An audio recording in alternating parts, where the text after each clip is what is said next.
Okay, welcome everyone.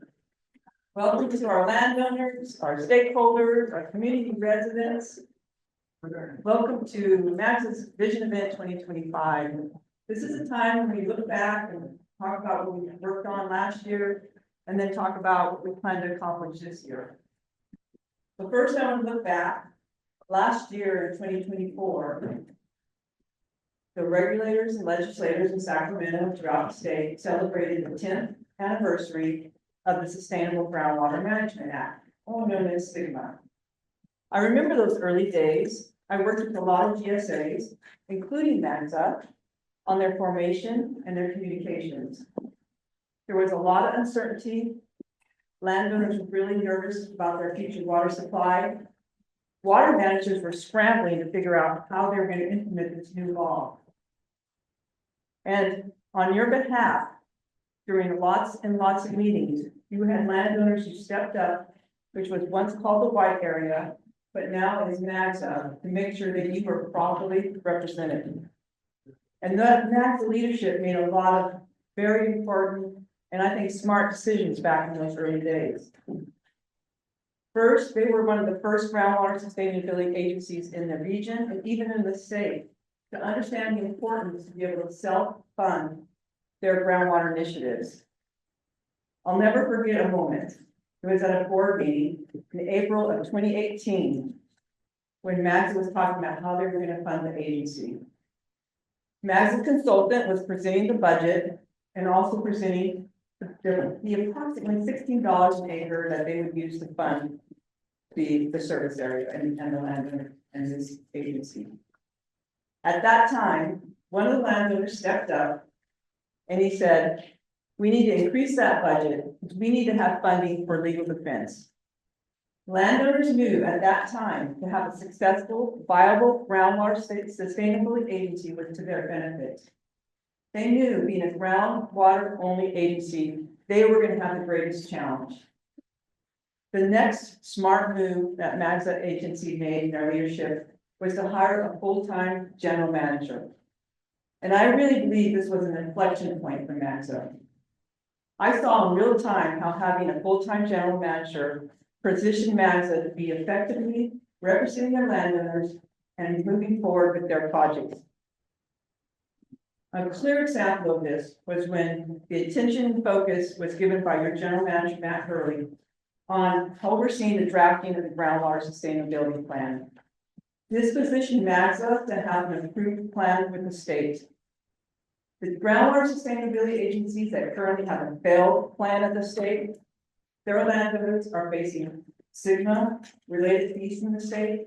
They're facing mandated meters with no financial support, and their data is going to go straight to the state. But it wasn't just that MAGSA hired a general manager. It's who they hired. They hired Matt Hurley and his leadership. Matt Hurley didn't see MAGSA's challenges as a detriment. He saw them as opportunities, as possibilities. And that's why we're here today, to talk about the possibilities, the opportunities that we have here in MAGSA. Our vision for you is to have a viable farming operation and strong communities. But how does this look practically? That's how it looks practically. So what you're seeing here are the key elements of our vision. The top two elements, McMullen Expansion Project and the Aquaterra Water Bank, those are our external water supply elements. That's about bringing water supply into the boundaries of MAGSA. The next two are groundwater marketing and water conservation. Those are our internal water management key elements. And that's about empowering you to be the managers of your groundwater. Finally, meters and telemetry, they underpin the entire vision. But before we get into the details of these elements, we want to share with you today our second signature video. And this video will take us into the next 5 years. And I'm going to ask Matt to come up and introduce it. And that's Crystal DeFinch. You don't know, and she's an addition to this. She's indicated to you. She's been here since the beginning before I was, and hopefully she'll be here for a long time to come. She's a tremendous addition to McMullen, and she's starting to wear the colors very nicely. The video, I don't know how many of you spent any time at all on the website. That's another one that Ashley with Blue Chair has been part of and all of our social media. I mean, we have some really good and very informative stuff on there for you to find out about, from our policies to our initial video.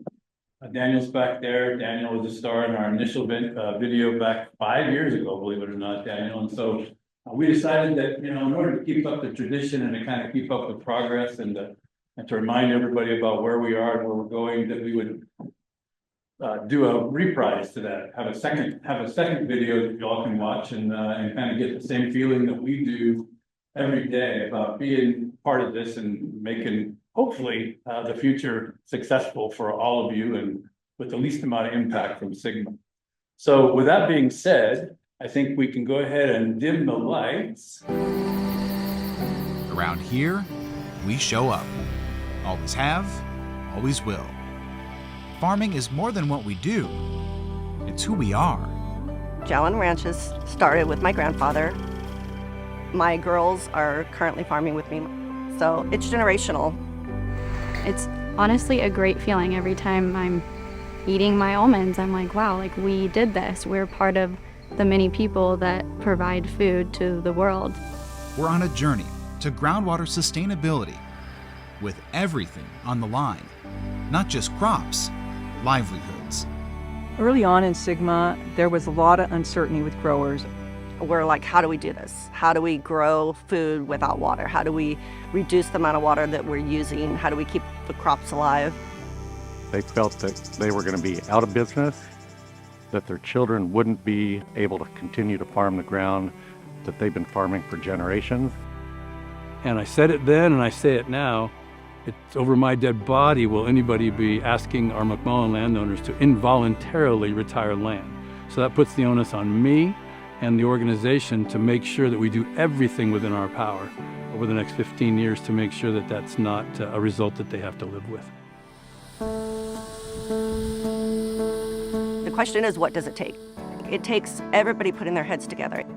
In partnership with our community, the McMullen Area Groundwater Sustainability Agency is putting our creative vision for the future into action. We secured a grant to help growers install meters and telemetry on every well in MAGSA, so we know exactly how much water is used. We created an on-farm recharge university, helping growers learn innovative ways to capture and store water underground. In a milestone moment, pumps were turned on at Terra Nova Ranch, the centerpiece for on-farm recharge in California, a project set for an upcoming expansion. We were able to really move a lot of floodwater, protect communities downstream, and to really recharge our groundwater. We saw our water levels come up approximately 20 feet year over year. 20 years worth of depletion was replaced in 1 year. What we effectively have is kind of like your B of A branch around the corner. We have a nice vault that had all the gold taken out of it, and we're prepared to put the gold back into it and bring that water right back up again. An ambitious new project is on the horizon. The Aquaterra Water Bank would capture surplus water, move it through a network of canals to prime recharge locations, and store as much water underground as is stored in some of the largest above-ground reservoirs in the state. We don't have to create any new water, we just have to make better and more efficient use of the water that's going to otherwise go right past us.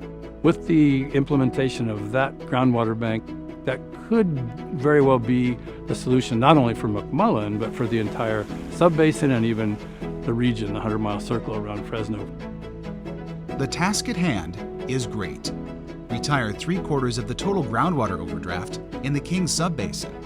The stakes are extreme, they really are. We know that without change, there is no future here. This is a groundwater only GSA, and I think most of the growers kind of realize that it's just something that's coming and we got to figure out how to do it. And if we don't do it right, we could walk away from a bunch of land and not be able to farm. Much hard work lies ahead, but we've never shied away from that, and we won't start now. There's reason for optimism, built on determination, communication, and trust, redefining the possibilities of our future. What really gives me hope here in our GSA is that we have all of our growers behind us. We're all kind of pulling in the same direction. It's just the communication, just letting people know, hey, this is what we're building towards. Our approach in MAGSA is really to put our landowners first, put our stakeholders first. We want to hear their voices, and we are committed to listening to those voices. They keep us involved and they hear us out. It is inspiring to watch us all work together. It's a bold vision, but we can get it done. This area will continue to be the vibrant agricultural productive zone that it has been for the last 100 years, for the next 100 years.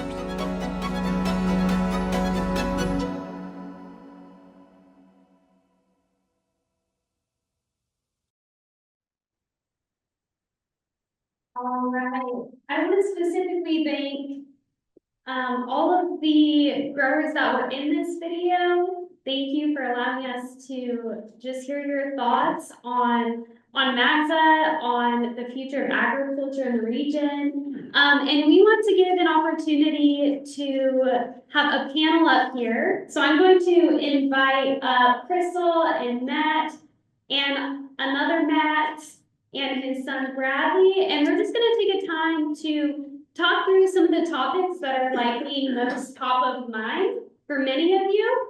And then after we finish up this panel discussion, we will begin open Q&A. So I'm gonna hand this microphone over to Crystal and invite the rest of our panel up to sit down. All right, well, Matt, we're gonna start with not a scary question. And that is, who are you? Can you each just share your names and who you are, what you do, and how you're connected to MAGSA? Well, I was already introduced, but I'm Crystal Defanction, and I'm the Deputy General Manager for the McMullen Groundwater Sustainability Agency. I am Matt Fowler-Romney. I'm a grower here in the Y area. Most of you in this room, but we farm kind of southwest of Herman. We've been here our whole lives. This is the second generation here in Herman. The son, I'm going to introduce himself. Third generation. Third generation. I apologize. My name is Brad Dabb. We're going to be third generation farmer here in Herman. I'm on one of the stakeholder boards for MAGSA. If you don't know me by now, you've been sleeping under a rock for the last 6 or 7 years. I'm Matt Hurley. I'm the General Manager of McMullen Area Groundwater Sustainability Agency. Happy to be here. Had a lot of involvement with Stigma from day one. Came through the Association of California Water Agencies when they put together a task force to talk about the problem that we had in the valley relative to groundwater overdraft. Served for a good period of time with what they call the Practitioners Advisory Panel as we tried to put together the rules and regulations which would best suit solving the problem in the Central Valley, and ultimately served as the General Manager and Executive Director of GSA down in the south part of the valley in the Tulare Lake Basin, and had the good fortune of having McMullen in need of somebody to lead it forward, and happily accepted the invitation to become the General Manager here. And I've been working real hard for your benefit, all of your benefit, since that time. Hopefully we'll be able to continue for a good while longer if the great Creator sees fit. Thank you all. And I'm Ashley, and this is Mercedes, and we're with Blue Chair Communications, and we have the honor of doing a lot of the outreach work that MAGSA sends out to our growers. Now, Crystal, I'm gonna start by asking you a question. One of the most time-sensitive topics that's probably on every person's mind who is here is the meter and telemetry installation deadline, which is tomorrow, January 31st. So can you just, Crystal, give a little bit of background, remind us what the details are of the policy that led to this deadline, why it's in place, funding opportunities MAGSA has provided, and just give us an overview of why we are where we are at now. Sure. So first of all, I've gotten to get a lot, I've had the opportunity to get to know a lot more people because I'm the face of the meter program. And it's been a pleasure because I really appreciate our landowners. They've been very respectful and have asked questions, and hopefully I've been able to answer them. Meters, first of all, we know are very important for MAGSA. They're our first line of defense for us to know exactly what we're pumping so that we don't have an estimate, we have our own number. It also is an opportunity for you to better manage your groundwater. It helps us with these water supply projects that we're going to talk about. And our priority is to maintain security. So that's one of the things we are very concerned about, the privacy of your data. But the reason why we have a deadline is because, you know, believe it or not, I think a lot of people waited till the last minute. So the deadline tomorrow is the final deadline, and I appreciate all those who have contacted us and have been compliant. I would say we estimate there's maybe 11 to 1,200 wells out there. And as of yesterday, we've had about 700 either rebates given, forms have come in, or quotes have come in. We honor folks who have legit quotes. And so we just want you to know those are the people that are going to be meeting the deadline. The other thing I would mention is, I know that you have all been working with irrigation dealers. It was very important that you work with the ones who understood our regulations. We have to have that meter at the first point of discharge, put some spacing on either side, depending on the manufacturer's specifications, because we have to have accurate data. And that's the way we're going to get accurate data. Now, for those who weren't able to meet the deadline, for whatever reason decided not to move forward before January 31st, we do know that we have an enforcement policy that the board will be considering at their next board meeting here in February. And so some of those enforcements could look like fees or penalties, reduction in the rebate that we're now providing, or a combination of both. And then there's also going to be, it's not going to be open time frame either. There'll be a limit on, you know, ratcheting up how those fees or penalties may occur. But that will be a decision of the board, and then we'll make some recommendations to them. But again, I just want to thank everybody. We did have funding, and as I mentioned, there was a rebate. We had two funding sources. We had the 5-year EQIP funding, with $1 million every year for 5 years. I think we're going into our 4th one next year. Having said that, the EQIP funding really isn't an option anymore because of the time frame. By the time they approve the application and you get the funding, you put in the meter, you're going to be way past probably what the deadline, the final deadline. We're going to be some really harsh penalties, and which Matt would probably say more than I would say. I'm the nice one, okay. So, you know, so there'll be some time frame for that, but so that's why the EQIP funding will not work anymore, but the rebate is still available. I will say we had a little bit of concern when the Trump administration had shut down all the funding and the budget money that was going out. Our money actually comes, we break it down and into our bank account, and they want us to kind of keep it going as we are giving out rebates.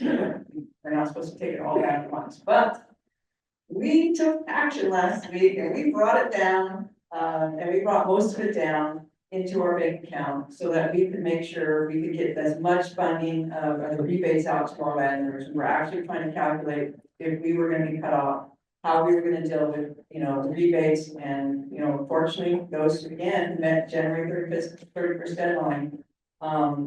You were very fortunate because there might have been a change on that, and we still don't know. There still could be a change, but for now, we were able to protect the money that we want to get back to you. And so that rebate is still moving forward, but it may change a little bit after January 31st. That's up to the board to decide. Thank you, Crystal. And again, we're going to open up for a time of Q&A where you can ask all your specific questions related to the meter and telemetry installation deadline. But Matt, I have a question for you, Matt Hurley. The meter and telemetry policy is one of MAGSA's many strategies to achieve groundwater sustainability as outlined by our groundwater sustainability plan. And in 2023, we know that the Department of Water Resources approved all of the key sub-basin GSPs. And they also made comments on what they would like these agencies to address in their 2025 GSP periodic update. So we were approved with comments. Could you just give us an update about what those comments were about and how MAGSA has worked with the other Kings Subbasin GSAs to prepare for the 2025 GSP update? The GSPs, .GSP in the lexicon of Sigma, our entire Kings Subbasin is treated as one. So as one of our GSAs goes, so goes the subbasin. And fortunately, as Ashley indicated, we received the passing grade on our initial go round. I have to say, I did say at the last board meeting, our coordination group has done an extraordinary job of coordinating, making sure that we got all of our I's dotted and our T's crossed. Cassie Chauhan sitting right back there, a couple tables back. She is the North Kings GSA director and works with FIC essentially in that process. Laura's right behind her in the Fresno State, by the way, in case you didn't see her, but she's just watching us do our thing. But to answer Ashley's question, we did get a report card with suggestions. Those suggestions had a couple of topics that were of concern that we needed to clean up a little bit. The first of those was subsidence, and we needed to kind of coordinate our subsidence measurements and make sure that we were watching very carefully on what happens to subsidence. Why is subsidence important? Because canals have a tendency to get a dip in, like the Frank Kern Canal you've probably been reading about. And when that happens, the water can't flow the way it's supposed to flow. Other things getting a dip in them is not good either, like Highway 180 when you want to go 75 miles an hour and you're on a railroad track. Going up and down, doing that. So there's a lot of infrastructure that can be negatively impacted by subsidence. Knock on wood, we don't have a real huge subsidence issue out here, but we certainly don't want to start one. Subsidence basically comes mostly from taking water from the confined aquifer, which reduces the pressures down low in the cork clay and then causes the whole system to settle down. On our side of the bypass, we have a nice situation where our unconfined aquifer, that aquifer above the cork and clay, has a good supply of water and a good quality of water, and so we have very little incentive to actually drill down 700, 800 feet to get down below the clay. On top of that, there's no more incentive because the board a couple of years ago took progressive affirmative action to try to avoid that. The board adopted an interim policy that does not allow for any new wells to be dug that pierce the cork and clay. Two reasons for that: one, water quality, and the second is subsidence. And so McMullen is already ahead of the game on that. I think a lot of folks have discovered that's probably a good policy and they're following along. But we're hoping that the tendency to want to go as deep as you think you need to go to get more water will be avoided and be focused on the upper aquifer for the King Subbasin. Second item of interest was the San Joaquin River. When we first did our plans, the San Joaquin was a bit of an unknown, remains to this day a bit of an unknown. Lots of data should probably have been collected, but just hasn't been collected on San Joaquin over the years. And even despite the fact that there's a restoration program on the San Joaquin and the Frank Kern folks are very interested in the San Joaquin, what we discovered in having conversations with those folks and trying to solve that problem is that we probably need to work with them and really do some data gathering and try to figure out what the dynamics are of the San Joaquin. Is there in fact an impact on the San Joaquin as a result of the pumping that's occurring either in Madera County or in Fresno County? Or is the San Joaquin truly a losing river and our pumping probably doesn't have a whole lot of impact on that? Answers to those questions are outstanding. We've reached a memorandum of understanding with the Frank Kern, the San Joaquin folks, and the GSAs along the river on both sides of Madera County and ours. And I think we have a great plan set up to kind of monitor that going forward. On our side, again, Cassie on the Kingsborough North and McMullen are really the two fronting GSAs, and so we'll continue to work on that issue and try to get that resolved over time. Even the state doesn't quite know what to do with interconnected surface water use. So that remains sort of one of the deadly sins out there that hasn't been properly defined yet, but we're going to help try to define that from a MAGSA point of view for sure. Another probably most important element is that the state, since SIGMA was passed, has really focused on one line in SIGMA, and that is that every impacted entity or person needs to be taken into account. And so that has developed into a sincere interest on the part of the state in making sure that whoever has a well go dry, domestic most likely, if you have your well go dry in the ag, you just have to dig a deeper well. It's not that easy for domestic wells, and so the domestic user, the user of less than 2 acre-feet per year, who effectively was exempted from financial requirements of SIGMA, these has gained a whole lot of attention, and the state's been very, very aware of the east side, especially the Central Valley, where a lot of wells have gone dry as a result of the declining groundwater levels. And so our basin has taken steps, not so dramatic for MAGSA, because generally speaking out here in MAGSA, most folks have already realized that I think they needed to do the domestic wells and have not been as greatly impacted by it as on the eastern side. But the basin still working together has come up with a mitigation plan, which we've all signed off on and went into effect October 1st of 24, and now provides a solution in the event that wells do continue to go dry, directly as a result of declining groundwater levels.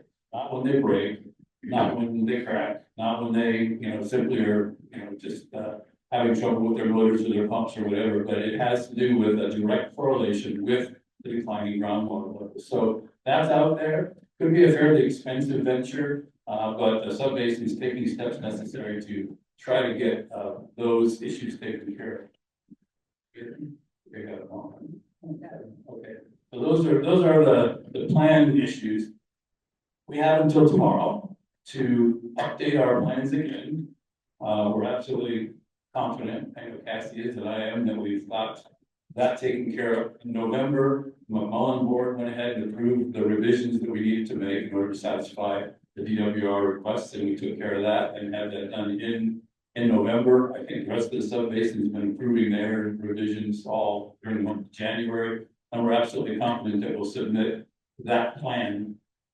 And I'm crossing my fingers and knocking on wood that now all of the planning, all of the paperwork, all of those things, all the expenditure money for thoughts can now be turned into action. So part of the theme you're going to hear for the rest of this presentation is just exactly what 2025 means to MAGSA and the sub-basin about getting after this and actually fixing the problem that we're talking about. So really important for that. And then the other thing you probably heard me talk about at board meetings is that we have to come up with a 5-year periodic evaluation. Tell to date how we think we've done over the past 5 years in the form of a report. Even though we give them an annual report, they wanted a nice summary on that. So that's the last thing we have to do. That's actually the only thing that's due tomorrow. And there are lots of things that are happening tomorrow. Meter program, at least the meter policy from the board, will have to be dealt with for those who made it, who did not. And then all of our sub-basin items will be taken care of. So February 1, 2025 is actually a pretty big moment for the sub-basin and for MAGSA as we go forward. Did that answer your question, Ashley? It sure did. Thank you, Matt. So just to recap a little bit, to go back in history, in 2014, the Sustainable Groundwater Management Act was passed and led to all these groundwater sustainability agencies like MAGSA. We created our Groundwater Sustainability Plan, or GSP. And in addition to what we've already talked about, MAGSA got creative in how we decided to approach the task of being sustainable by 2040.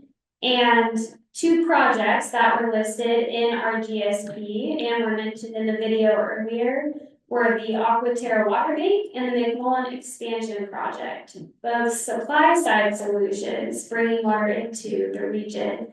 So Matt, can you just give us a progress update on both of these projects? Sure.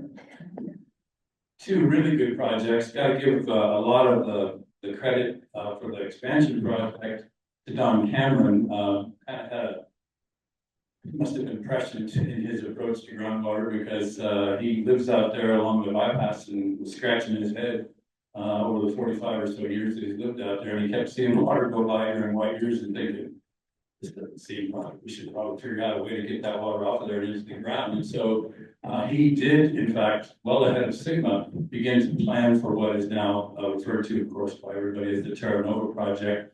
When you drive down McMullen Grade, you see I call it the SpaceX launch station, the big pump sitting up there that he put in. He's got a 500 cubic foot per second canal that ties in bypass, and he's got a distribution system of about 700 acres for that water to spread in a kind of independent first line attempt to get that water into the ground. Well, it cost, he got a $5 million. He partnered with Kingsford Conservation District. The two of them were able to negotiate a $5 million grant from the Department of Water Resources back then, but it also took another $8 million to get that phase of the project built. And that's about 1/3 or maybe even 1/4 of the project. So as we came along, Raisin City Water District, I came to board anyway, Raisin City Water District was talking about the possibility of expanding that project. McMullen Groundwater Sustainability Agency, MAGSA, took that concept and worked through and designed about 12-mile extension of Don's. We're expanding that project. We have actually shovel ready at this point. Provost Richard has developed a distribution system that will extend the existing infrastructure, the existing conveyance out 12 miles to the east with access to all of the property along the conveyance for on-farm recharge and other dedicated recharge projects. And we're hopeful that when interest rates come down a little bit, the financing becomes a little more affordable for everybody, that will be able to finance that and get that project moving. We just are finalizing, believe it or not, we got a $10 million grant from the State Water Resources Control Board for a stormwater and groundwater recharge program. And we finally have a contract in 2025 to move that forward in the next couple of years. It'll pay for a good portion of the construction on that expansion project. So ideally, we'll be able to take, when 2023 hopefully comes back a little more often, we'll be able to take more water off and put it into the ground for the benefit of McMullen landowners and the sub-basin. That's kind of step one. The second one that we talked about is the Aquaterra Water Bank. The Aquaterra Water Bank, as I said in the film, the concept of that is that McMullen's been sitting here for 100 years, and farmers in McMullen have been doing their thing for 100 years, and they've drawn down the total water supply, the elevations in McMullen over that time. But the good part about it is that drawing down of the water has not caused the subsidence to occur that has occurred in a lot of places down south. Down in Angiolo, where I was before, down in Portland, and you've probably heard stories of as that water's gone down, so has the surface of the earth. They've built one 12-foot levee to try to keep the water away from Portland, and they had to build another 12-foot levee on top of the 12-foot levee in order to counter for the 25 feet of subsidence that's happened down there. And that's a huge problem when you try to think about replacing that water that was taken out. A lot of the water down that neck of the woods was taken out below the clay. And unfortunately, as I refer to the subsidence being caused by that, it's because we have a lot of examples down there of exactly that happening. But good news, we don't have that issue here. We have very little subsidence. We're looking at using the unconfined aquifer and refilling it again with the goal that I talked about. Roughly, it is gold to us. If we can get water from the outside, whether state, federal contractors, or whoever it may be, if they can bring their water in and they can ask us to store it for them, they'll leave behind certain portions of that water for us to be able to utilize for recharge and overdraft reduction. And the concept of a water bank really is that of a financial bank. It's just using water as a capital. So we're hoping to take clear advantage of the fact that water has been, elevations have been declining, but that they are subject to refill. And when we do refill them, we can bank that water for other folks and get the tangential benefit of doing that. So that's the Aquaterra Water Bank.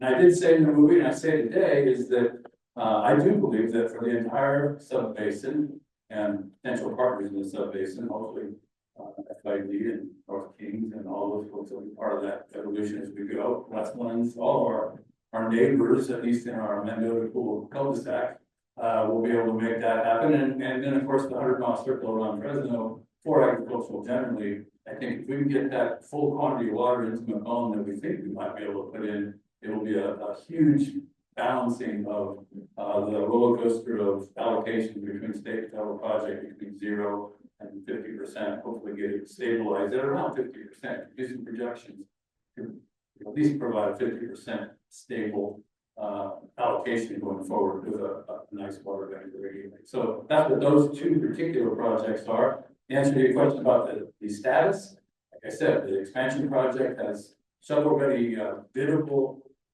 working drawings that we can send out for bid and try to get general engineering contractors involved and then obviously the concrete steel to make it happen. The water bank itself, we've been meeting with the landowners who are along the alignment of the canals that we have planned for distribution of that water within McClellan, talking to them about the easements that we'd like to negotiate with them to make it all happen. It's not a little ditch. We were talking about a little earlier. It's 125-foot wide easement. It's about 70 foot wide on the bottom for the bottom of the canal with a 2-to-1 slope coming up and 2 levees with 14 feet roads on them. It's a big canal. And they're designed, the canal is designed to handle anywhere from 300 cubic feet per second on the small side up to 500 cubic feet per second on the higher side. And 500 cubic feet per second, for those of you who don't have your calculator with you, an easy calculation is 500 cubic feet per second equates to about 1,000 acre feet per day going by the single point when that flow occurs. And so when there's water available in large quantities and when you're able to take that water off of flooding water courses and keeping it from going downstream to hurt people, put it in the ground instead, we'll be able to make a huge dent in taking care of that. So where are we? We've got our environmental impact report underway. We expect that environmental impact report for the state side to be completed in the end of the first quarter into the second quarter this year. We're attempting to develop a fairly refined water management model so that we can kind of estimate what the results will be when we put small quantities, large quantities, varied quantities of water into the ground and how that will affect the underground as we put it back in. And then for the federal side, we have to do a NEPA, which is the National Environmental Protection Act analysis. We had to do an analysis there to determine if we can put CBP water in. It requires the government to review that. We went through the whole process and we kind of bumped our heads against the cultural resources requirement. Cultural resources at this point being the Native American influence that was here in the area over history, and so we had to do some testing for that. I'm happy to report that we began doing pits. We have to dig 49 pits throughout the entirety of McClellan to determine if we find any evidence of Native American cultural resources that remain that need to be at least addressed as part of our project. I'm happy to report that today we're about 2/3 of the way through with 49 pits, and so far we've discovered no cultural resources impact. Some of you probably have seen a few things during your histories of farming out here, but the long-term history just doesn't seem to be as evident as some places in the state. So we're hoping to be done with that by Monday, and that will allow us to kind of sync the two of them back up again. And hopefully we'll have both CEQA and NEPA taken care of at the same time. Once we get that done, and we've done our full assessment of the potential impacts of operating the water bank, the next step will be to seriously begin to do the formal planning to get those working drawings drawn up and ready to go to construction as well. And the quicker we can get it done, the quicker we'll be prepared for the next event that provides floodwaters for putting into the ground. I hope that did enough. I talked a lot. So, that was great. I anticipated a lot of the questions and I answered a lot. Yeah, I have a special question. You do. My last question for you, Matt, is everything we're talking about, the meters and telemetry, the water bank, these are all components that are necessary for a successful water market here in MAGSA. Could you just explain what a future water marketing program would look like, and tell us where MAGSA is at in considering a water marketing program. Yeah, and I wanted to go back a little bit. I meant to do it. Crystal mentioned the meter program. Probably the single most important thing that we're doing with Mullen, that'll make any and all of these projects feasible and functional, is the metering program. So, yeah, it seems pretty rough that we, came up with a deadline. It's been 4 years since we came up with the deadline, but the deadline is tomorrow. And the reason we came up with the deadline is, of course, humans being humans, they'll put things off as long as they can put them off. And so it's really, really important that we get the meters on, because the only way that we can defend what our water use is in McMullen is to have a reasonable measurement of that water use. So right now, we are living with an estimation system. The entire sub-basin is using sort of, kind of a grand Excel spreadsheet where we take all the water that comes in, all the water that looks like it's being used by the plants in ET, some of the water that goes into the ground, and whatever's left over, we're presuming is the negative number, which is the overdraft for the sub-basin. Those kind of estimates can be off by 30% if those numbers are a little high, and same way if they're a little low. So it's really, really important that we have that actual number to be able to plug in from the phone. James is the only entity within the sub-basin so far that has metered at least partially all of their withdrawals of groundwater. So we would like to join James in that effort and make sure we get the really best information about that, just so we can, get a real number, estimated number for the benefit of our planning. But relative to the market, there's still another important element. Go back to the water bank. If I go to the bank, if I take my check to the bank and I go to the B of A and I put it in the bank, I want to know that when I come back and get my money back out again, I'm going to be able to get that money back out that I put in. Well, same thing. If I operate a water bank and I offer to Metropolitan Water District or Valley Water or whoever it happens to be the opportunity to store water within this bank, I have to reasonably assure them that my McMullen landowners aren't going to be getting fat sassy on their water all the time they're banking it. So when it comes time to return that water, I have to be able to reasonably represent to them that it will be there. And so those meters are going to be our way of proving to our partner that we are doing a good job of measuring and managing that water. But those two things aside, we're talking now about a water market. I think those of you who remember about a year and a half or so ago, we did a preliminary study about how a water market might work within McMullen. Well, it's real simple. At some point in time, as far out as I could possibly take it, but at some point in time, we're going to have to say, especially in McMullen, where we don't have any other source of service water, we're going to have to say, despite all of our calculations, despite all of our measurements, despite all of our management, we know there's a finite amount of groundwater that the MAGSA landowners are able to use. And so we'll come up with an allocation. And we'll say, let's be proactive. Let's say it's 2,000 acre feet, or 2 acre feet per acre on 1,000 acre feet. I'll use that as an example. So at some point in time, we will have an allocation. We will have a number that we will tell everybody that's a landowner in McMullen what that number is.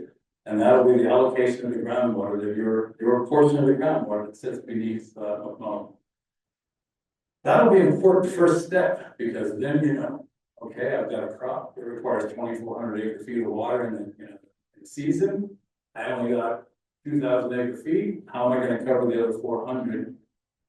Am I going to reduce some of my crop? Yeah, probably I will. Maybe reduce it by 10% or whatever it is, so I can cover a portion of that. But it's going to be tough, because I'm not going to know in January what the irrigation season is going to look like. And so I may get to a point where I'm 50 feet short, or maybe even 50 feet or 100 feet long. And so rather than waste that water, rather than waste that allocation, we'll create a call it the Craigslist, if nothing else. You'll be able to go on a common board and say out there, party A, don't say who it is, because I don't want them, we don't want them to know who's selling, who's buying. Party has 50 acre feet available and they're offering it for $100 an acre. So everybody will have a chance to look at it and say, do I want to pay $100 an acre foot? How much do I need? Okay, I need, really managing this, I need 25 acre feet. Okay, how much do they have? And you begin to look at that, begin to try to cover it in short. Like, same way, if I have a lawn, if I'm long, if I took out my orchard and I replanted it with a young crop, and I know I don't need the full allocation of water for the first couple of years, I'm probably gonna turn that into cash. And so depending on where you are in the year and whether or not, say you're a 2-year carryover period, you're about to lose it, your price may go up or down based upon your necessity at that point. And you don't offer it up there and somebody will be out there and somebody will make that transaction and it will give you a utility that will hopefully give you that edge work, that 5%, that 10% perhaps, that will allow you to finish that crop for the year without having to suffer the downside of not being able to water till the end of the season. So that's what we're looking at. And that's why a meter is so important. If you're allocated 2 acre feet per acre and you've got 1,000 acres and you've only used 1,900 acre feet, or you know you're only going to use 1,900 acre feet because you've been monitoring it all the way along. You look at your cell phone and it's telling you on a declining balance how much you've been using off of your meter. You don't know whether you need to buy or whether you can sell. And so that meter is going to be your tool that will allow you to understand exactly where you stay in the market and will allow you to make the business decisions that each of you should make. I mean, you about whether you want to try to save that for the second year or sell it, or your neighbor comes over and says, hey, you know, I can find 25 feet, whatever, you can make it happen. So it's just another way that those meters are going to provide an opportunity for you to utilize every last drop of water in the moment to your advantage. I hope I can share. Don't use it all the time. They warned me I couldn't talk. Thank you. All right, I just have 3 more questions for Matt Abercrombie and Bradley. And one thing I noticed very quickly when beginning to work with MAGSA was how engaged MAGSA's growers are in MAGSA activities and how much of a priority it is for MAGSA to hear from growers. And that's what makes outreach really fun in MAGSA. So Matt and Bradley, just from a grower perspective, right here we have, you know, multiple generations represented. Can you share what role you see yourselves and other MAGSA growers playing in this vision of sustainability that we have shared today?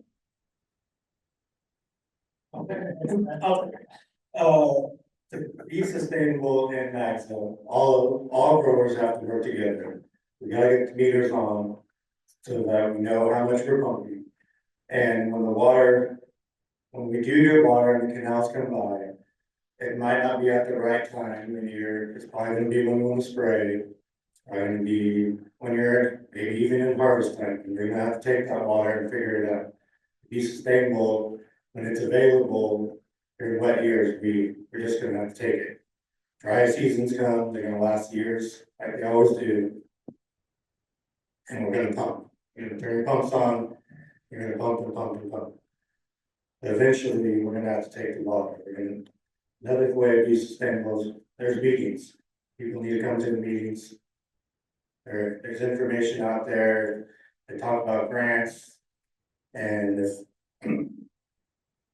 And for the general managers and everything, they want to see us there. They want to talk to you in person. They want to help you out, help us out, because at the end of the day, if we're not sustainable, we don't get a farm anymore. So as a grower, these workshops, these outreach programs, it's the only way it's going to work. We don't want to. There's other water districts up and down the state that the state has already taken over, and I don't know about you, but I can't afford to pay the state $500 to make a foot. That's not sustainable for me. I think between everything I was going to say, but you know, it is generational. You know, I'm glad Danny's up here and he corrected me. It's right. This is 3rd generation here in the current area, and the only way we're going to continue is being involved, attend these meetings, attend the workshops. We can't continue to do things the way we've done it in the past, as much as we like to.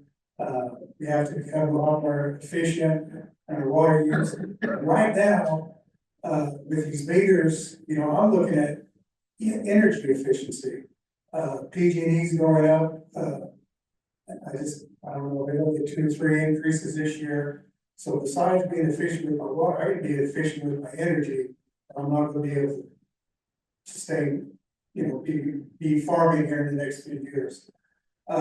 You know, I'm really pleased to see everybody out today. It means you're interested. We're gonna make this work together. You know, Matt talks about Aquaterra, he talks about the expansion program. It's going to happen. It's not going to happen as fast as we would like it to happen. Things just move slow. But, you know, they're talking about Signal's been here 10 years. I'm like, wow, it's been here 10 years. That already been here 6 years. You know, the meter program we started 4 years ago. And you know, all of a sudden we're here. So things seem to go slow. They happen faster than we think. And I think it's really important for all of us to attend meetings like this. And if you have questions, don't hold those questions. You need to contact Matt and Crystal right then and get those answers, so we can continue moving forward. And as growers and as landowners out in this area, we have a lot of good ideas. We have good ideas that will help all of us be successful, be sustainable. So we need to continue with that. The workshops I've attended here over the last few years, I'm like, yeah, I know how to do this. Well, I do to a point, but there's things that I don't know. One of the things I picked up going to some of these meetings was, you know, Aquaterra's coming along, we want to have water available. Well, when I put in an irrigation system, make sure that the system I'm putting in can be connected to a water source. Don't take out all the old valves and all the old concrete pipelines.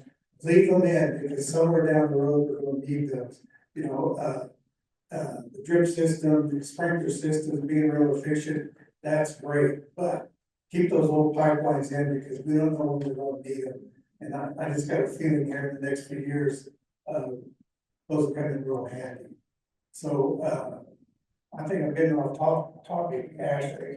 So what else do you have for it? Well said, Matt.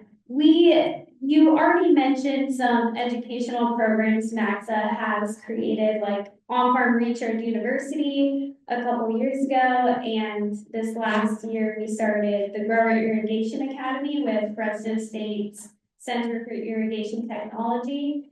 And as you guys communicated, these programs aren't just another thing for you to waste your time and come to, but the goal for us spending our time getting grant money to be able to put on these programs or partnering with local researchers and educators and experts in the field is so that you know how to take water when it's available, or how to do on-farm recharge, or what the latest technology is with efficient irrigation. And so Matt and Bradley, as busy farmers, why was it worth your time to participate in On-Farm Recharge University for several months?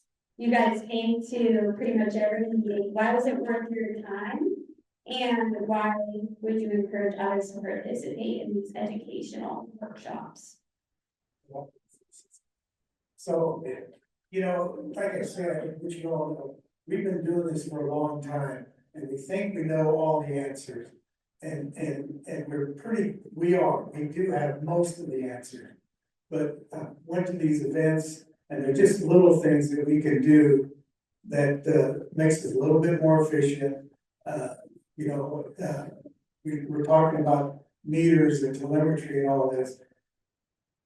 Yeah, I knew what it was, but until I went to this on-farm university, we talked about how we're really going to use it.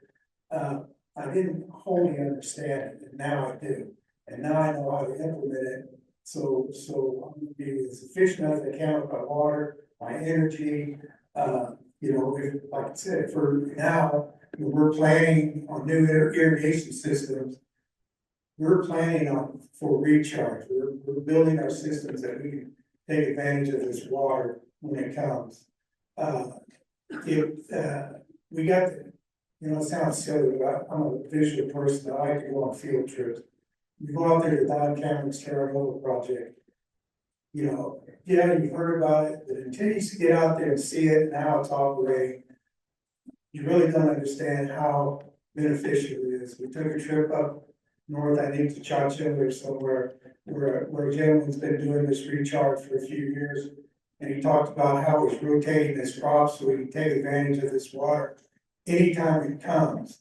You know, he's not fouling the ground. You know, he still has permanent crops, he's still farming, he's doing everything, but he's always got in the back of his mind, I got this piece of ground that I can use for recharging anytime it gets there. And that's the kind of thing I learned from it was to be ready that this is going to happen. Aquaterra is going to happen. We're going to see it happen. So we just have to be ready. So going to these events and learning how to take advantage of it's been really helpful. For the on-farm recharge program, I feel like there's like 12 different classes or groups, and there's different speakers that you gotta meet, which is good to come to because you get to see who's representing you up and down the state, trying to talk to the governor, talk to different people that's promoting recharge in our area. The other part was, when I think recharge, I'm thinking, all right, I can put an extra half a foot of water, I can put an extra foot of water. But they're saying 4 feet of water in like a 3-week span. I mean, you turn on your wells, you turn it on, you don't turn it off until whose system's ready for that? Are you ready to still water over here and take water over there? Are you lining it? You put more gates in now. This things you gotta think of. Where now we have an idea where the main canal is gonna go down. And if you rip out a field, think, okay, well, odds are, no, you need to put a pipeline over there. Do it now, plan ahead. And just meeting the speakers and asking them questions, because they've been doing it for years, promoting this. I remember there was one that they said he put on 40 acre feet of water.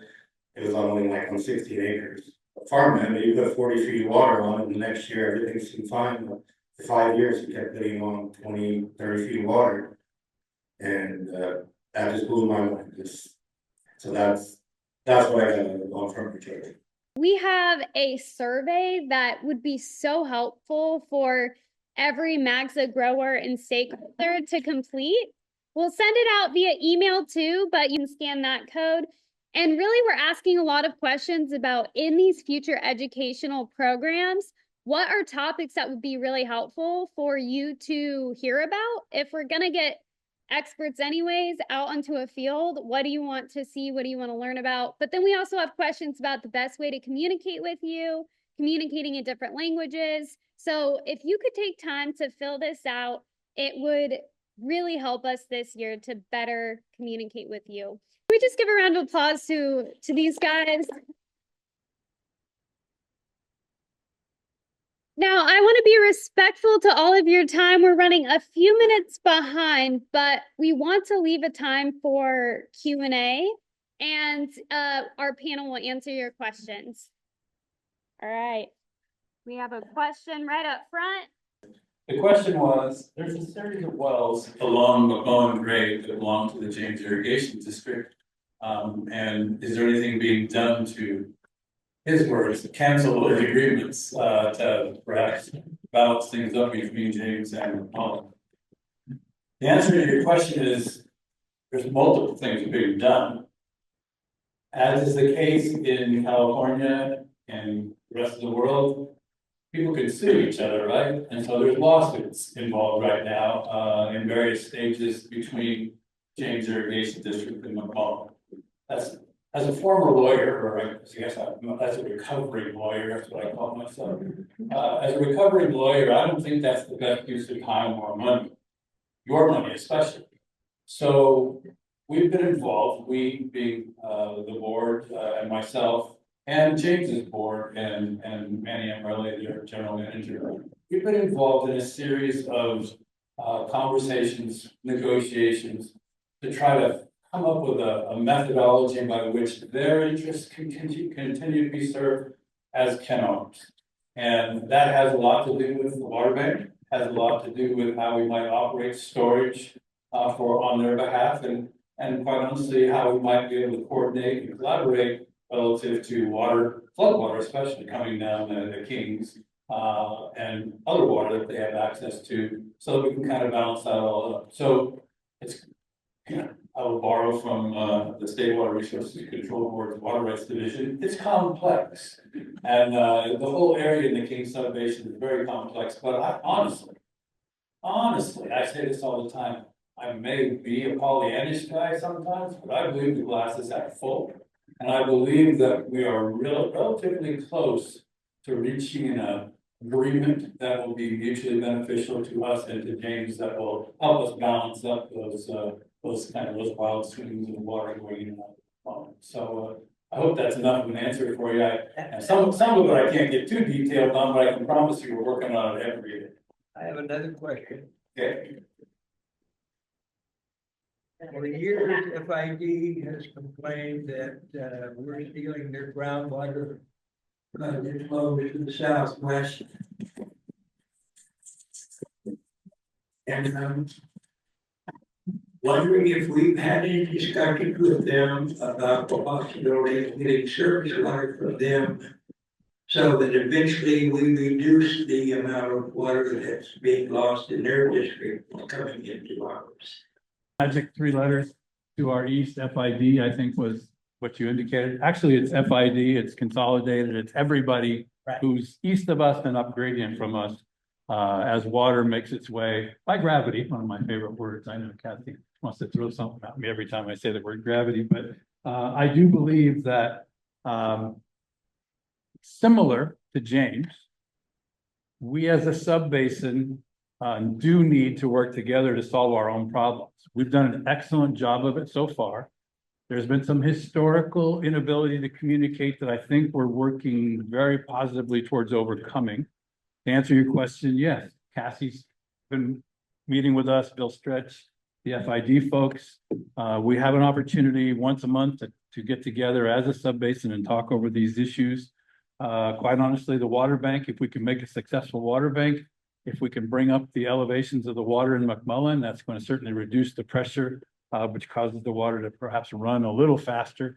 Remember, water is not like on skates coming our direction. It takes a long time, but if we can work to balance up as a subbasin, then some of those concerns will be met as well. And so I'm absolutely convinced again, Pollyannish perhaps, but the glass is half full. And I believe that we're going to reach really, really good solutions as a subbasin over time, hopefully sooner rather than later, but we are making an effort to try to do that. So talks continue for sure. He asked, with the needs of Southern California and Trump's interest in Southern California, and Governor Newsom, for that matter's interest in Southern California and moving water that direction, is there anything being done to try to plan in advance of that? Yes. We've had very, very fruitful conversations with the Metropolitan Water District, who represents 49 cities, counties, and agencies down south of the Grapevine, about what their needs might be relative to regulating their system so that they won't have these issues. And the reason we're having those conversations with them is that McMullen is uniquely situated up gradient from them. And so if they can use, they need about 200 to 300,000 acre feet of storage up gradient from their current system. So if they could plant that water in McMullen and use it, take it out of McMullen when they needed it to bring it down and over the Grapevine to take care of some of those issues, that would help them. Even as big and as broad as their reach is, that would help them to be better able to handle that. And in the process, of course, McMullen landowners, the subbasin, and the area in general would benefit from having that water stay here pending those emergency needs that they might have. So yes, that's one of the great benefits that the Aquaterra Water Bank could provide, not only for us, but for everybody south of us as well. Absolutely. This might not have anything to do with this, but I'm sort of curious about it. When they had that round table down in LA with Trump, one of the congressmen, Republicans, mentioned how they were favoring the fish over the farmers. And then Trump said, well, you've got plenty of water. It's all going into the ocean. You don't even need these bases. The state of California has plugged up the pipes. So that's why we can't get the water. Now, is anything being said or done about that? Man is an amazing advocate for certain things. The details sometimes get in the way. He's right. We have plenty of water, but we've chosen as a state, I say we, not necessarily MAGSA or myself, because I may have an opinion that you don't like, and I'm not going to even tell you what mine is, but we as a state have done certain things that appear to be wasteful. That I will agree with them about. Now, have we done much in the way of infrastructure over the last? Oh, Yeah. Have we done much over the last? Anyway, have we done much over the last 50, 60, 70 years to improve our infrastructure? Really not. And so almost everything that he says has some truth to it. And almost everything that the folks in Sacramento say to contradict that have some truth to it. But the relative truth for us is that there is water that during really, really wet periods that we've neglected planning to utilize. And so I always say that the time to plan for floods is during droughts, and the time to plan for droughts is during floods.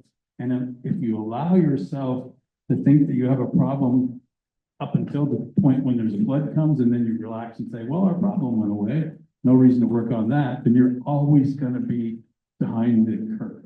And so I think as a state, I think McMullen could provide, and the King Subbasin could provide some great leadership towards planning for the next flood and having a place to store that water so that we're ready for the next drought. And so we're going to try to, offer some infrastructure to the state and federal water contractors and to our local folks that will actually provide a solution so that the governor doesn't say one thing and the president says the other, and both of them are right and we're all wrong. So that's what we're hoping to do is plug, we're going to plug that. There has been an interest in preserving the fish in the Delta. The Delta smelt, we've all gotten real used to that fish as being sort of the one to blame. But the entire ecosystem of the Delta is important to us. So I believe there's moderation in all things. There's a spot in the middle that probably benefits both sides of the argument, the environment and the water purveyors. And so I think that's the target. And I think a lot of what we're doing here in McMullen and right here in the middle of the state where we sort of have an ability to affect all this is positive in that direction to try to bring this into balance and may benefit us all. That's the whole thing. If we can get the water to rise, the boats are all going to go at the same time. When I bring up your situation here in this water basin and talk about the plans to bring water here and create a bank, the first question everybody asks me is where are you going to get the water? And talking to a few people, we know that the San Joaquin River is one possibility. Is that correct? Or is there more from the Kings River bypass? Can you explain where your major sources are going to come from once again? Sure. Ignore local rivers for this part of the conversation, okay? What we're proposing right now is an opportunity for those folks in the state to have either California's contracts, which are the state project, or the federal contracts, which are the CVP contracts, which are effectively coming out of the Delta and certain parts of the mountain structure. But they have contractual opportunities that they miss out on. When San Luis Reservoir is full and it spills, all that water is lost to those contractors. Half of that reservoir is owned by the state, half of that reservoir is owned by the Fed. So both of them equally lose if they don't manage that water correctly. The other thing about that particular reservoir, and that's the one that probably affects us the most, is that It's connected to the forebay, which is right in front of it, and it's directly connected to a federal canal and a state canal. Obviously, it's heading south. Well, that federal canal, the Delta Mendota Canal, comes straight down and terminates in the Mendota Pool.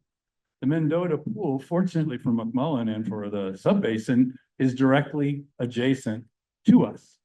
And so the exchange contractors have certain entitlements to water that comes down to the pool, as do the pool operators. But that conveyance and that facility, that Mendota Pool, is a great place, already plumbed, already happening, that we can bring that contract water from San Luis and the O'Neill Forebay down and into McMullen during times when facilities aren't being used.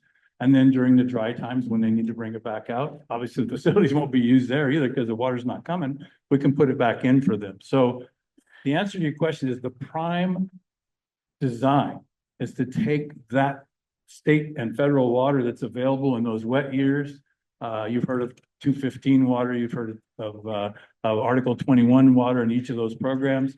It's relatively inexpensive. It comes out of the Delta. They make plans to get that water moved to wherever it can be taken. The shortfall, as we've talked about, is that there's no place to put it. Reservoirs are full. Folsom empties and fills about every month. Even our local Millerton and our local reservoirs up and down the state, they only have a certain finite capacity, so they need additional capacity. And so that's where we come in. We have a substantial amount of capacity. Right now we're offering 800,000 acre feet. We honestly believe that in the final analysis, we'll have closer to 2 million acre feet, about the same size as the San Luis Reservoir that we're able to store underneath the ground. And the benefits of that are it doesn't evaporate, right? These reservoirs evaporate 2 feet a month off of them during the summer. So if we can put that in the ground and do it. So it's just another possibility, and the plumbing on the outside is all there already. We just have to accommodate it by doing the plumbing inside to make it all work and kind of connect all the disparate parts. But there's the answer to your question. Now, are the rivers going to flood? Yes. Is that going to be something that we're hopefully going to take advantage of? Yes. But that's not going to be the prime purpose of the water bank. It's going to be surplus water from the Kings and possibly surplus water from the San Joaquin that will supplement that primary source of water that we'll be dealing with. That's how we're looking at it. Is it going to be tied to NASA program or underground well drilling? Is that expanding them? The NASA programs mean what they're looking at in terms of places to store water. Right, satellite system. Yeah, the satellite system, his answer is this is going to be tied into a larger NASA-based analysis. There are some satellites that currently are overflying us that look down and have some capability of looking subsurface based upon certain pressures, certain light indications and so forth. It's a fairly complicated algorithm they use, but they've been overflying us and trying to figure out whether there's good places to store water. Well, the answer to your question is that's good for those who haven't been studying it, but we've already done on the ground work, and we know that we can store water beneath MAGSA and beneath the King subbasin. And so that's a supplement to us. That's another way of ground truthing for that particular technology. I don't know if any of you noticed there was a program called the AEM system where they flew a black helicopter. It literally was black. And it had a kind of a Pentagon shaped, looked like PVC pipe flying down below it. Well, the same thing there. It's just a little closer to the ground.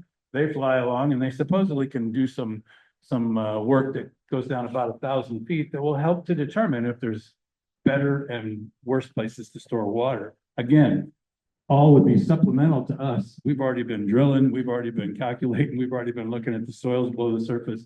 We've done a lot of work that kind of goes past what that larger attempt at it would be, and it's much more fine grained. So I think that's going to be a technology used in the rest of the state more so, but for us, we have a pretty good idea already of exactly what the capacity will be below the surface, and it's a good thing. It's a good circumstance.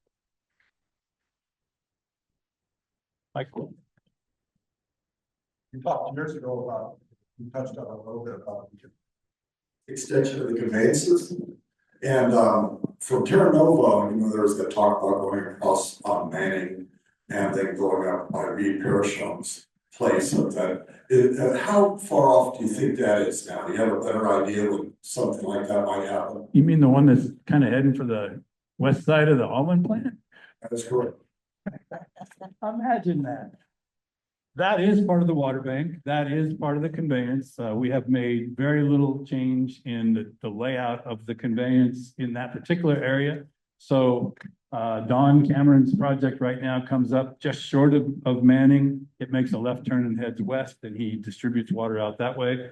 But we are still planning on taking that canal that makes the hard turn and going straight with it, going up through Rod, and then going up through International Farming and up through the well field, you know, the other well field, the oil and gas well field, try to avoid some of those issues, and then up by the plant, and then joining in with a conveyance that will come in off of American, and another one that will come in off of Jensen. And the American one will then turn and head all the way out to the east, all the way to, you know, actually it comes down along Lincoln, because we had to kind of avoid some issues right along the edge up there, but it'll come down along Lincoln and go all the way out to the east, and then turn south and come back around, and hopefully, you know, if all thing works out the way we want, it'll connect sort of the golden spike moment that was the railroad. We'll have the golden spike moment when we'll connect to the expansion project and hopefully loop all of that into a double loop system, so that when water comes in, we will have the physical capacity to deliver it either all the way up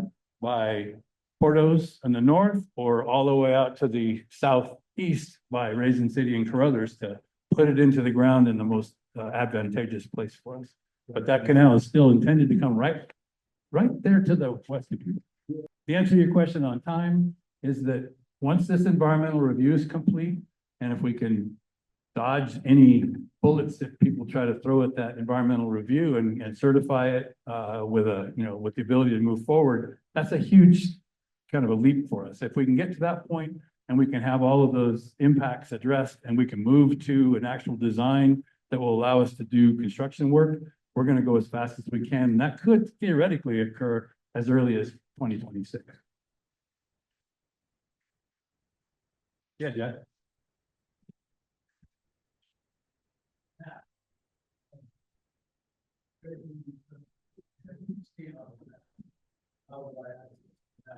Well, that's how I make sure you come to the office, Jack. I have all those maps in the office, and I'd be happy to share them with you. We do have some, we have smaller versions of them. They're really not that easy to read. So the way to really see this in person, and everyone here, I extend the invitation again, come see us, is that I have them on the wall, and I'm happy to walk you through them, and you can see exactly where it impacts you and how it all works.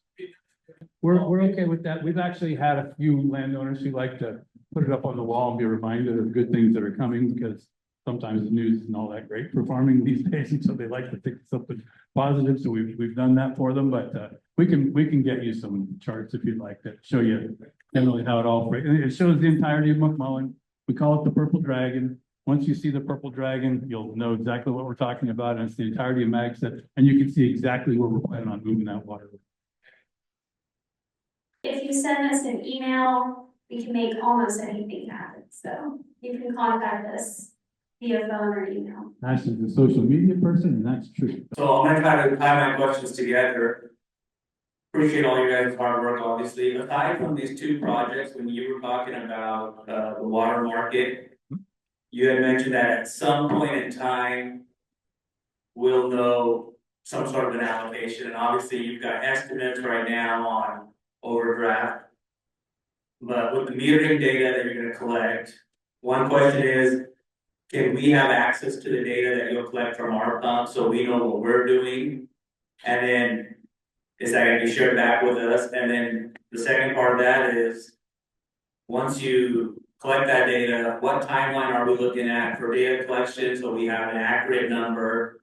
And then, like I mentioned, aside from these two wonderful projects you guys are working on, if we looked at like a worst case scenario of allocation for farmers that have open ground, that are considering permanent plantings, how do we, forecast to some degree of what we should plant, what we should be followed, those kind of questions. Obviously, we can schedule a one-on-one meeting if this is too much detail, but just some generalities would help. Well, I didn't plan, honest, I didn't. That was a great question. in March, I think late March right now, those of you who actually received a rebate already, lots and lots of people, as Crystal said, are in process and have been putting in hardware and made contact with a company that we're dealing with called Sustainable Water Analytics. Sigma Water Analytics, and that's we call them SWA for short, because I can't remember those what they are all about. But if you make everyone in the agency in the district will ultimately be making a subscription contract with SWA. The purpose of that is that we can assure everyone that the data that begins in at your meter and rests with them is secure. We contracted with SWA to build a system that was at least bank level security, and it's actually been built to FBI level security. So we want to keep your data protected, because the future of McMullen will be determined by the accuracy and the verifiability of that data. So that would be kind of a waste if it was only going one direction. It was just sitting there and I was getting a report, an aggregate report. That's all I asked for from them. I don't have direct connection with them. So your data with them as your supplier, I'll get an annual aggregated number of the total groundwater extracted within McMullen, which is what my requirement is to send to the state every year. But they will be in this building sometime in March. I don't remember the date, but you'll hear about it. The whole purpose of that is that I call it ricochet. They'll ricochet your data back to you from every well site, and that will come back to you in a form of user interface on either your cell phone, your laptop, or your desktop. And you will have that data as often as you wish to have it for your own management purposes. So you can plug that into your iOS systems on your farm or whatever it happens to be. But it's their intention to send back to you and you alone as their contracting party, your data, not to anybody else. If you tell it you want to send it to your neighbor or whatever, that's up to you. But they're going to protect it with their lives. They're going to send it back to you, and you'll be able to use that data real time on your farm management going forward. That's part of our efficiency again. We want you to know on a declining basis. If I tell you you got 2,000 acre feet for the year, that number is going to be declining every day as you use the water. And so you're going to see, the airplane coming in for a landing, and it's going to be heading for zero unless you make, proper plans. Now, what that allocation may be, there are parts of the state, the allocation is like 0.15 acre feet per acre.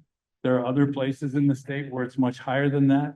I believe that the Kings Subbasin, when in the final analysis, we're going to find out that the number is considerably higher than some of those draconian numbers, but we aren't there yet. So that's part of why our data is so important to be accurate as we plug it into the algorithm.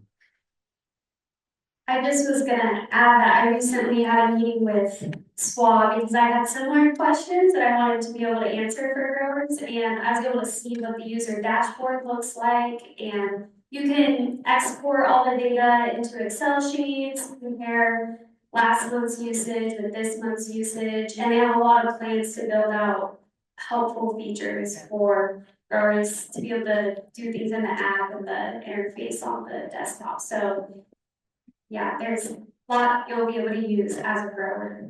And that will feed to your question about exactly what to plant, how much to plant. I've gotten a lot of calls on that, and I certainly encourage folks to come in and sit and talk with me, because even depending on where you are within McMullen, we're going to divide McMullen up into probably 10 microclimates. We're going to have a weather station in each one of the 10,000 acre areas. And so you'll be able to get data about your own microclimate that may be different than somebody somewhere else in the agency. So you'll be able to use all that data to come up with answers to that. And ultimately it'd be your business judgment. Do you want to plant wall to wall in the face of an allocation?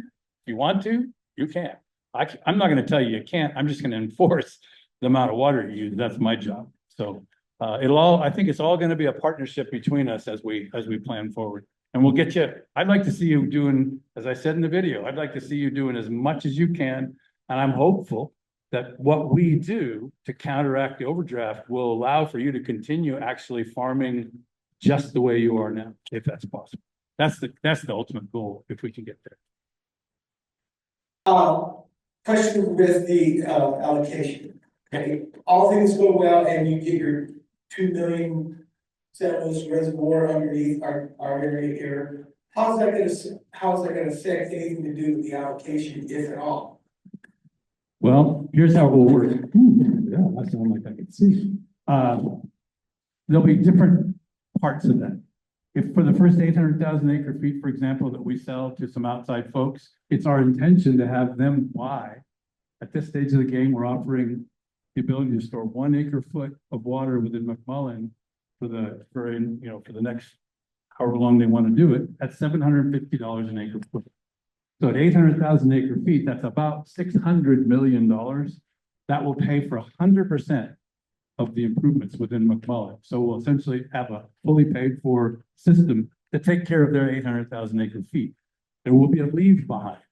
So at least 10% of whatever they bring in will go to McMullen's account. So for every 100,000 acre feet of water that they deliver to us, they'll get credit in their account for 90. McMullen will get credit for 10.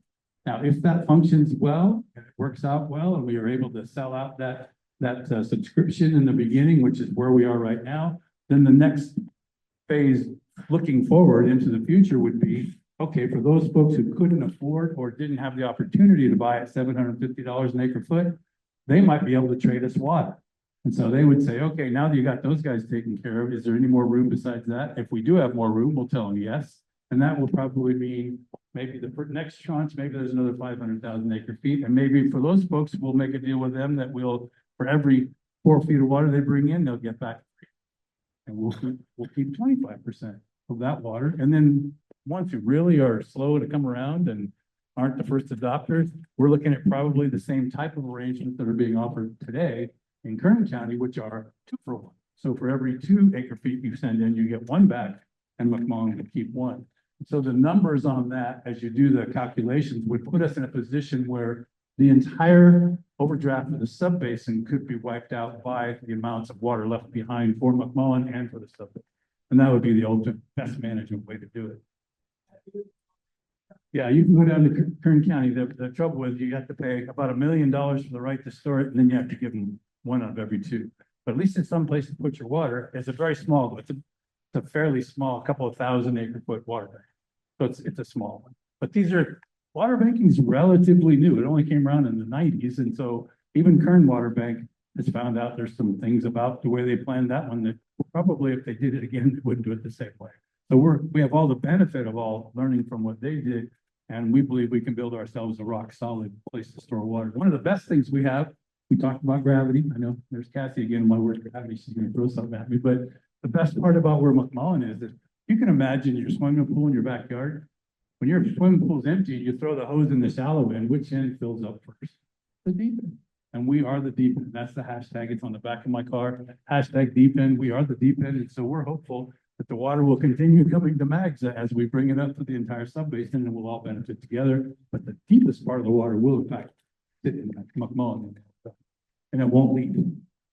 The Kings River is obviously the Pine Flat Reservoir and the Kings River, and the Kings River Water Association manages their water rights on the Kings River. So the Kings River does go into flood during certain periods. And so what we'd be hoping to do is, to the extent that they, as the Kings River Water Association, aren't able to take water that's flooding off, that we would continue to take water that's flooding off. And ideally, we would have arrangements set up with the Kings River Water Association members that we would split that up as between us and them. So everybody's account, just like it would be in a bank, that'd be like a TCD instead of a savings account or instead of a checking. That would all be taken care of by the computers and everybody would benefit from water stored in it. Question is, if plans to raise the dam at Pine Flat were to be approved and built, then that would cause more water to be stored behind Pine Flat. What would that do to the flood flows? Well, I'm going to project out here. I'm probably not going to be alive. Maybe you still are, but I'm not. But by the time that happens, it could affect, how the water is divided up. But still, for example, the reservoir on Pacheco that Valley Water would like to build, there's a little reservoir over there now when you make the turn and you get to the bottom. They want to put a extension on that. The cost to put the extension on to gain another 100,000 feet of water storage is over $1 billion. So I don't know if you figure that out. What's that come out to be? $10,000 an acre foot. It's expensive. Yeah. So that's dams are expensive. Even when they looked at Bryant, putting another dam behind it, it's just a huge expense. The beauty of where we are is that for $600 million, which in the scheme of things is a lot of money, but by comparison to the billions that they're talking about for dams, we could put an awful lot of water in the ground, preserve more of it than the dam can because there's no evaporation, and ultimately benefit more people with it than they can with the natural structure that we have. And it's just location, location, location. It's just a great place to store water. We're hoping we can take advantage. We're not going to have that water to put in the ground. We're still going to have state and federal contractors. We're still going to have San Joaquin, and we're still, despite all that, they have operating requirements on how to operate a dam, and they have to preserve a certain amount of space during wintertime, like right now, that they can't put the water in if they want to, because they always have to have enough room for flood purposes. So it's always a real dance, real delicate dance. And so a lot of times, even in wet years, the water comes early, they can't take it, they run it as flood, and then later on it dries up, and then they have an empty reservoir, and it's just hard to do. So we'll be working with them in coordination, some of that dam management, for sure. I was just informed that it's a bit after 1, so I think what we're gonna do is we're gonna have you guys come up and just talk to our panelists, but we're gonna close up the formal meeting, and if you have additional questions, I'm so sorry to cut you off, but go ahead and come talk to Matt and Crystal. Matt and Bradley.